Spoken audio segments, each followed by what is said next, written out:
Mic check. Mic check. Mic check. Mic check. Mic check. Check in the mic. Check in the mic. Check in the mic. Mic. Check in the mic. Check in the mic. Check in the mic. Mic check. Hi. Welcome to the I Hate Reading podcast, the show where I read out loud, not because I want to, but because I have to. I hate reading because I can't stand the sound of silence. I'm not good at reading, but I'm great at talking. So let's get started. Kingdom Hearts, Chain of Memories, Riku's Story, Chapter 2, Recall.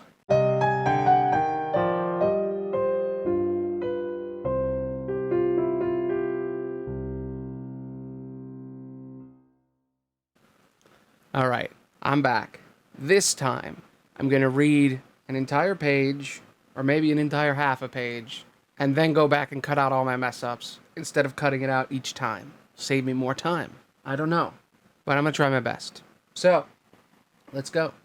Last time, our hero Riku went to Castle Oblivion, a mysterious castle where every room he enters is part of his memories. He's confronted by the dark man inside of him, Ansem, who wants him to go to the dark side so that he can possess him. But it didn't work. He then ran into his stepmom Maleficent, who took him in and taught him the ways of darkness, and he beat her. She was just an illusion, but he learned that he needs to fight the darkness, even though it's still inside of him. And he can smell it on himself, and he hates himself and the darkness within him. And Mickey Mouse told him to fight the darkness inside of him, to fight that part of himself that he hates. Here we go. Riku opened the door, and on the other side was a strangely colorful world. So, I'm in Monstro. He stepped forward over the unsteady floor. I met Sora in here before. Sora was just like always, except he was stronger than he used to be. It made me resent him somehow. What are you doing? The voice addressed him out of nowhere. Startled, Riku readied himself to fight, but a face poked out of the shadows. Pinocchio! Gee, how do you know my name? Pinocchio strolled up to him with a cheerful smile. The wooden puppet with a heart. I wanted to know how it was that he had one, so I kidnapped him. Well, Riku evaded, that doesn't matter. Are you all alone? Yeah. Pinocchio stood in front of Riku, peering up into his face. So am I.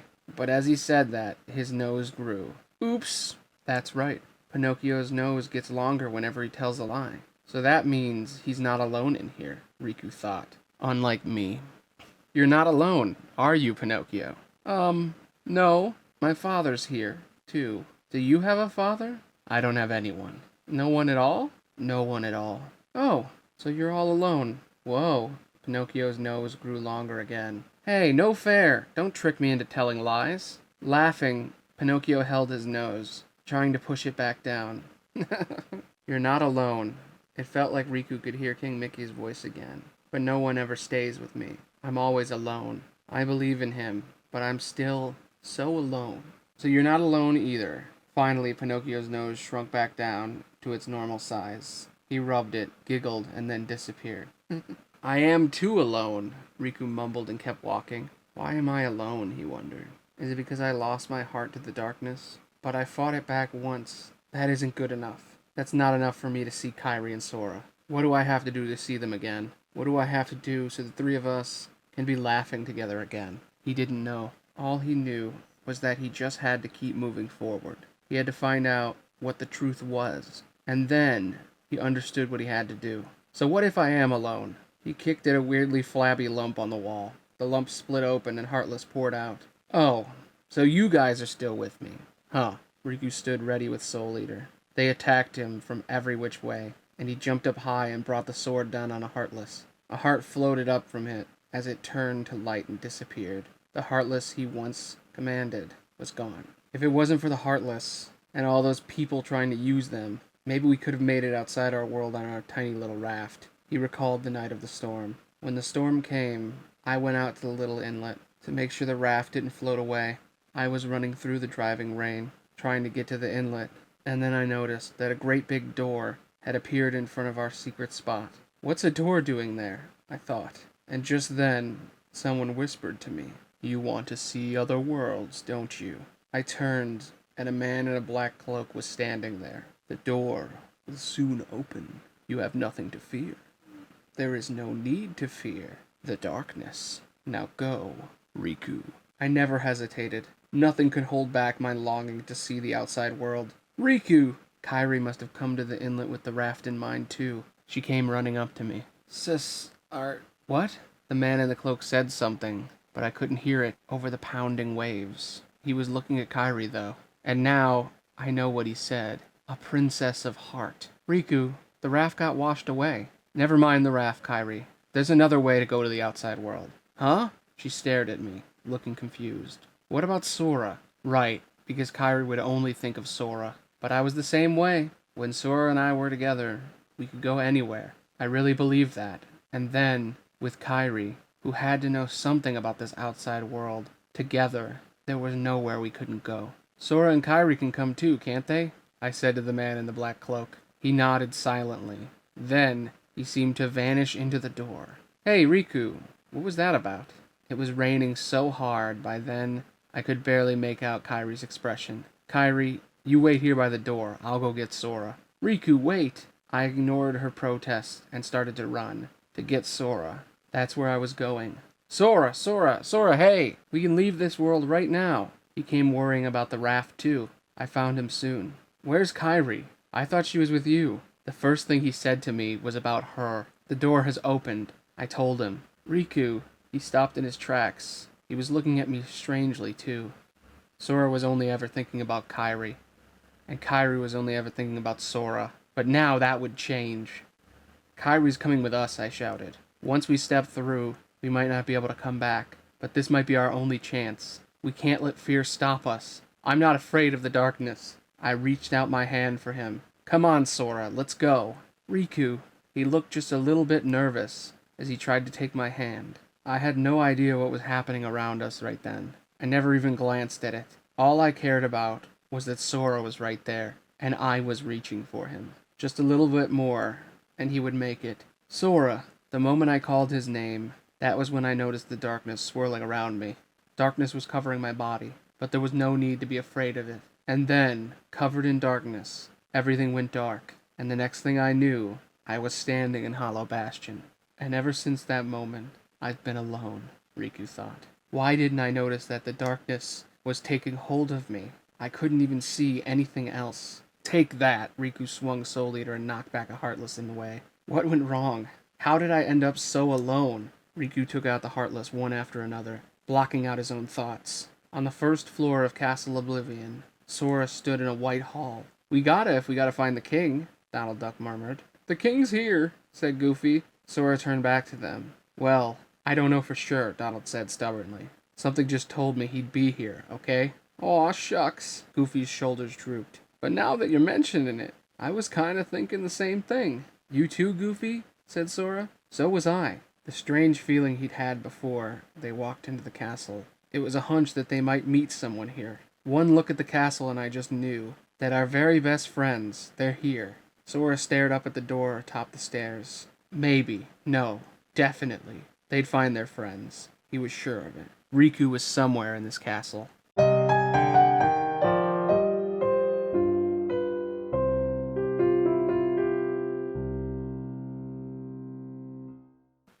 Hey, you enjoying the show? Have you maybe picked up on the fact that Riku might be dealing with some feelings for Sora and some jealousy over Kairi? Maybe. Just maybe. Maybe I'm wrong. I don't know. I could be overthinking it. But, he said, all I cared about was that Sora was right there, and I was reaching for him. But whatever. Definitely not gay.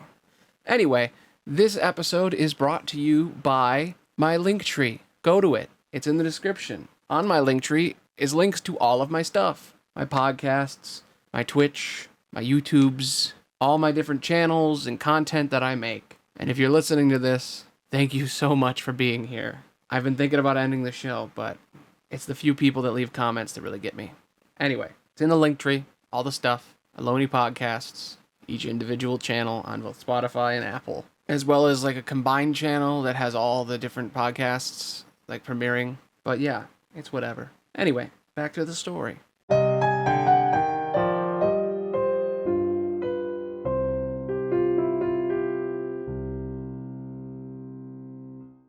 Vexen stayed in the gloomy chamber, carrying out some kind of work. A puppet came tumbling in front of him. It had no face and no clothes. Vexen smiled a twisted smile at it.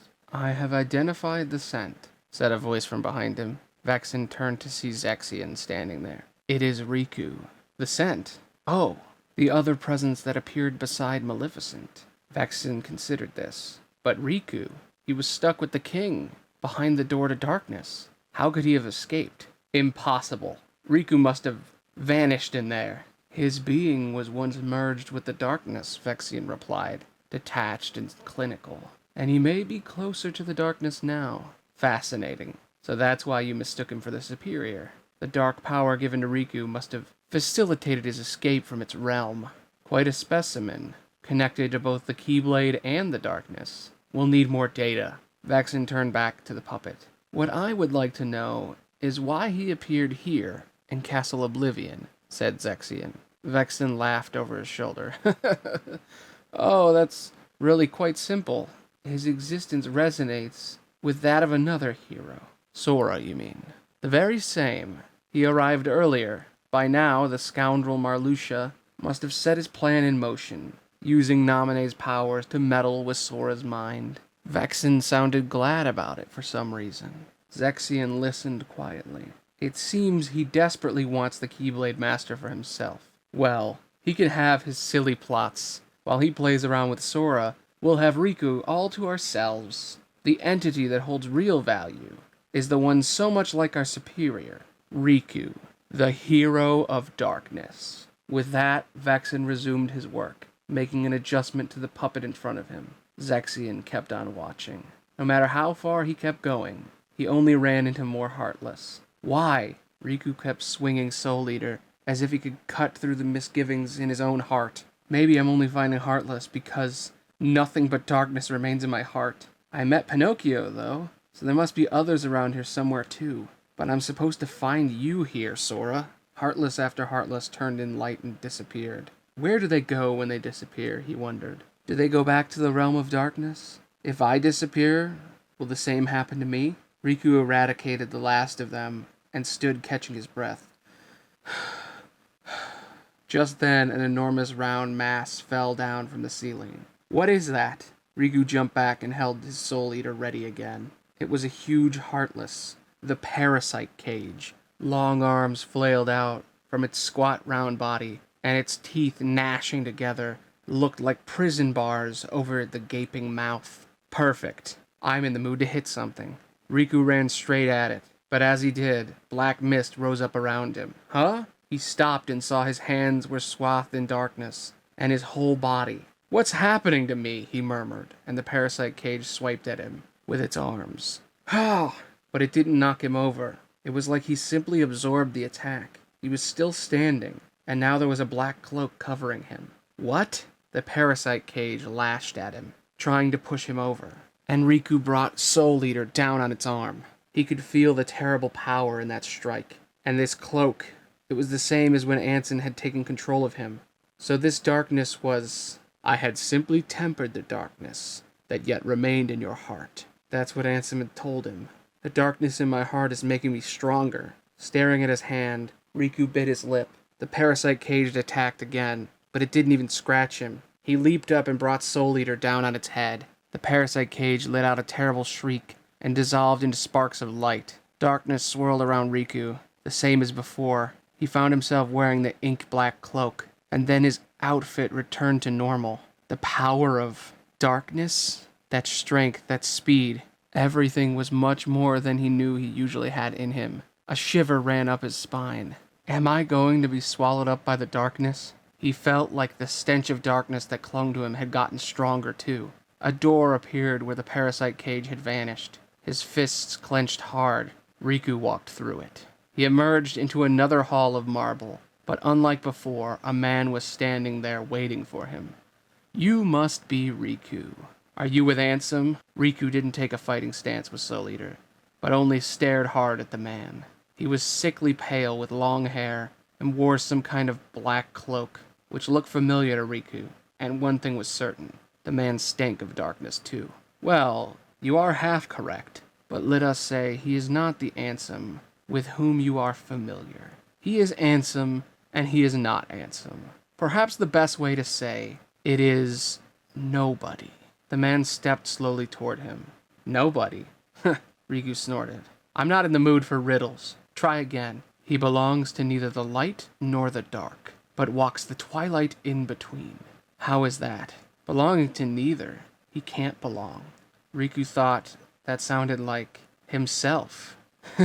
Catching on now? Oh yes. You also stand between the light and the darkness, as well as myself. It seems we have some things in common. Maybe. Riku raised Soul Eater. Then, so what? Are you going to tell me to join you? Like you said, there really is darkness still inside me. But it's my enemy. And so are you, for reeking of that awful smell. Oh, so it's a fight you want. Very well, I oblige. A huge blue shield appeared in the man's hand. Fine with me. Riku rushed at him, but the man vanished right in front of his face. What? Over here? The spikes on the edge of the shield raked Riku's back. He winced. Not that I needed to tell you. Ha! Now freeze. Huge crystals of ice flew at Riku, one after another. He couldn't evade all of them. So this is all you got without the power of darkness, the man taunted. No, Riku shouted, hunched over. Go ahead, use the darkness. You have what it takes after all. I hate the darkness, and I won't use it. Well, that works too. The man laughed louder and lunged at Riku. With a short cry of rage, Riku lifted Soul Eater and barely managed to ward off the blow. Yes, feel your anger. Show me the darkness inside of you. I won't, he ground out. The dark mist began to close around him. No, chuckling, the man smoothly backed away. Why, you... So the darkness would just leak out of his heart, he thought, as if it took a cue from the anger he showed on his face. In despair, Riku saw himself change again. We're equal. Well, that is... We will be, if you learn to use the dark power the way it's meant to be used, shall we? The man closed in and struck with his shield. But this time Riku swung Soul Eater to meet it, and the shield went flying from his hand. Splendid! The shield vanished before it hit the floor. The darkness coursing through you is growing in its formidable power. Well worth the trouble of aggravating you. Riku glared back up at the man, motionless. So it was a trick all along. All the excitement has provided me with invaluable data. I should thank you, Riku. And then, with a high, cruel laugh, the man disappeared. A wonderful picture, the two of them fighting, Vexen looking smug as ever. Ah! The strength left him, and Riku collapsed to his knees. Why? This black cloak, as if he was cloaked in darkness, and Soul Eater changed with a dark glow. Do I really have nothing but the darkness to give me strength? I remember, Sora blurted. Donald turned to look at him. Remember what? There was another girl, said Sora, as if to convince himself. What? A girl? Where? Goofy looked around for her. No, I mean on the islands, where I used to live. Sora ran back to Donald and Goofy. Goofy realized that Sora was talking about the place where he'd grown up with his friends. Oh, you mean, Dusty... What was it again? Destiny Islands. Besides Kairi and Riku, there was another girl I was friends with. The four of us played together all the time, and Sora began to tell them what he remembered. And that's where the chapter ends. Riku fought Vexen, and then we flashed over to Sora. An interesting chapter. Riku is definitely dealing with a lot of stuff, fighting his own pain inside, his jealousy over Kairi, and of Sora. I don't know, there's a lot going on. We'll find out in the next one. This has taken way too long, way longer than I thought, but I'm trying my best. Anyway, see you next time. I had fun, I hope you had fun, and if you liked listening to this, thanks for listening, thanks for watching, bye.